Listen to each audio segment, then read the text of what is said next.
What's up, y'all? It's Terrence, and I'm back. And today we're not doing a review.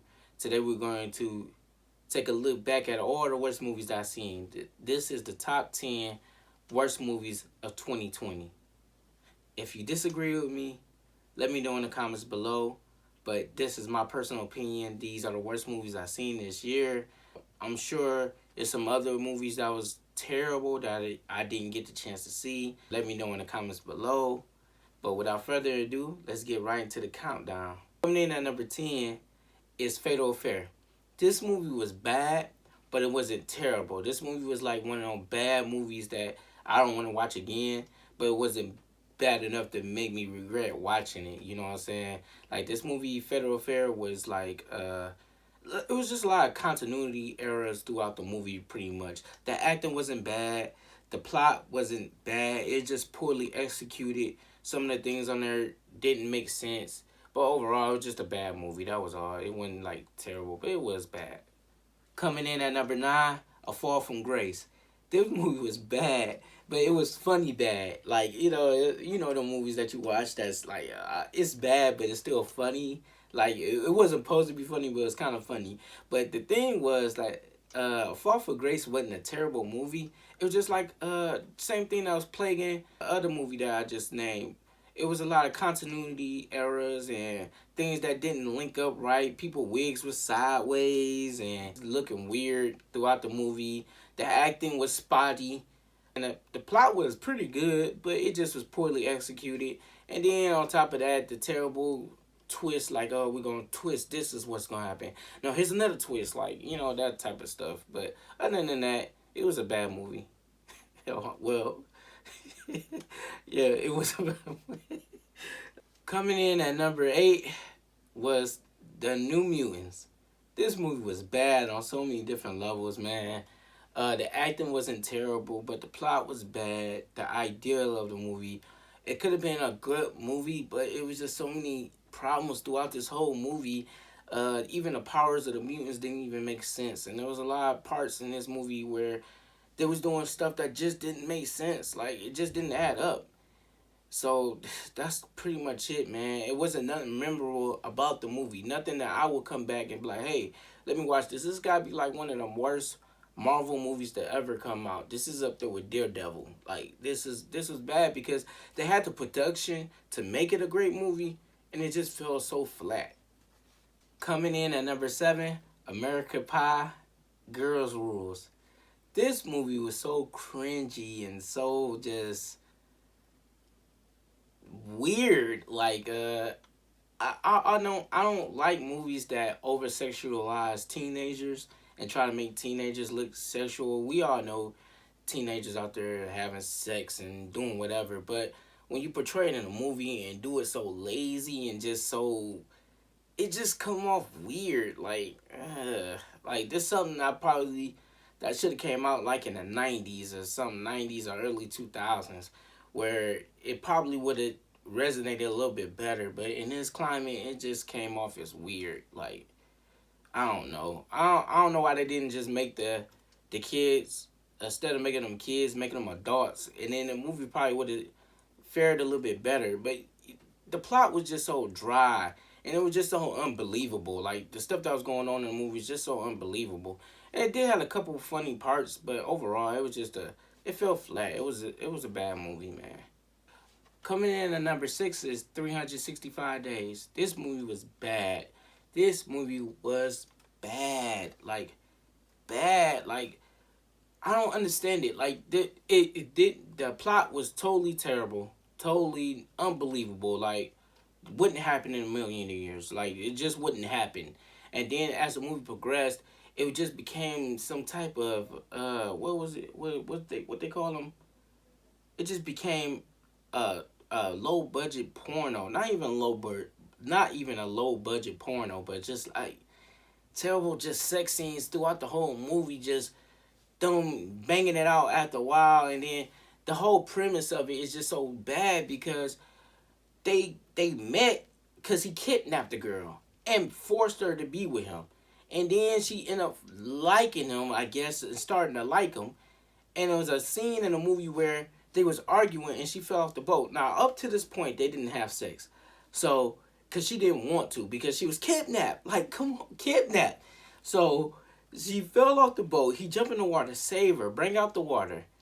And after that, she got extra horny for some odd reason. And when I had sex with the dude, like crazy, just because he saved her life. Well, ultimately, he the reason why she fell off the boat. He the reason why she was even on the boat. And it was just so dumb.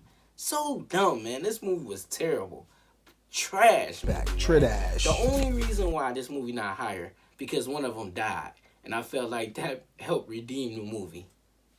Now we at the top of the top of the food chain.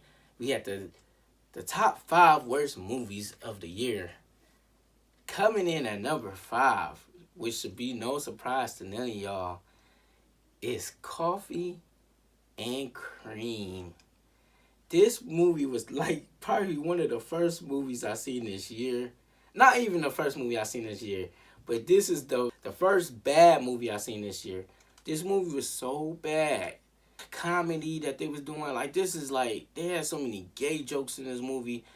It made me feel like I was back in the 90s, bro. Like, so many gay weirdo jokes that was just falling so flat that it just was terrible. And now on top of that, they try to draw some so it was a lot of stuff going off in the media, not media, but social media, about this movie being racist. I didn't really feel like this movie was racist. I just feel like it was a bad movie. And it was so bad, it was offensive to my race. Not because of the stuff that they was doing within the movie, just because it was a bad movie and it offended me racially. Number 4 bad movie of 2020 is Hard Kill. This movie was bad on so many different levels. There's so many different layers to how terrible this movie was. There's so many different things that they did wrong. And going into this movie, you thought it was going to be pretty good because of the cast on here. Not just the cast, but, you know, my man's was on here. What's his name? I'm going to pop it up right here. I can't even think of his name. But the movie seemed like it was supposed to be good. Like, you just automatically... I assumed that was going to be a good movie. Maybe that was my fault. I thought it was going to be a good movie. But it was so many cliches of an action movie throughout this movie. You start thinking, like, is this supposed to be a comedy or something? But when it was doing all the stuff throughout the movie, it wasn't funny. It was just annoying. And I found yourself questioning yourself, like, why am I watching this movie? The terrible part is because this movie came out on Netflix, so I didn't have to go to the theater or anything. So I'm just sitting there like, if it wasn't for me being a reviewer, I would have turned this shit off a long time ago. This movie was long and bad. Just a long and terrible experience all the way throughout. And this movie was so bad, guess what?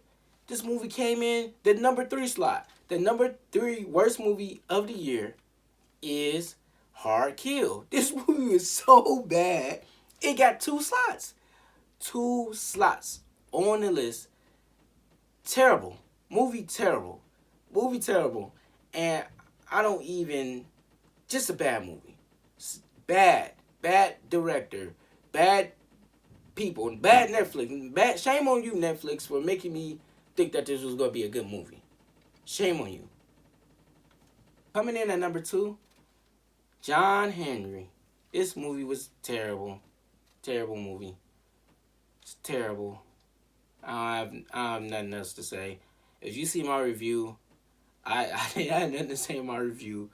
If you haven't seen my review, check out the review on this movie. This movie was terrible. Let's go to number 1. And number 1 should be no surprise if you already know what number 2 was. Number 1 is John Henry. John Henry could have been the number 1 through 10 spot on this list, definitively. Like, this movie was so bad. This movie was so bad. There's not one redeeming thing about this movie. They tried to sprinkle in like some good music in and out somewhere in there, like the Kali vibes, but the movie was so bad you couldn't pick up on none of that. Like, this movie was so bad. Like, I don't see why Ludacris and why what's my man's name? The big cocky dude, man. I don't even understand why they did this movie. I feel like they wanted to just, I don't know. I don't understand. I don't understand. Somebody help me understand. Why? Why? Why? I don't even have any words. I can't describe how bad this movie was. I cannot. This is one of the worst movies of all time. I think it's only two movies on this list. Hard Kill and John Henry definitely go on the list of top 10 worst movies of all time. I don't think a movie in 2019 came out that I can say that belongs in the top 10 worst movies of all time. But I guarantee these two movies are going to be on that list of top 10 worst movies of all time. Of all time. Thank you for watching. If you haven't already, subscribe to the channel. Hit that like button. This is review week, so the rest of, not review week, but list week. The rest of my list will be out throughout this whole week. Thank you. Happy New Year. God bless and peace.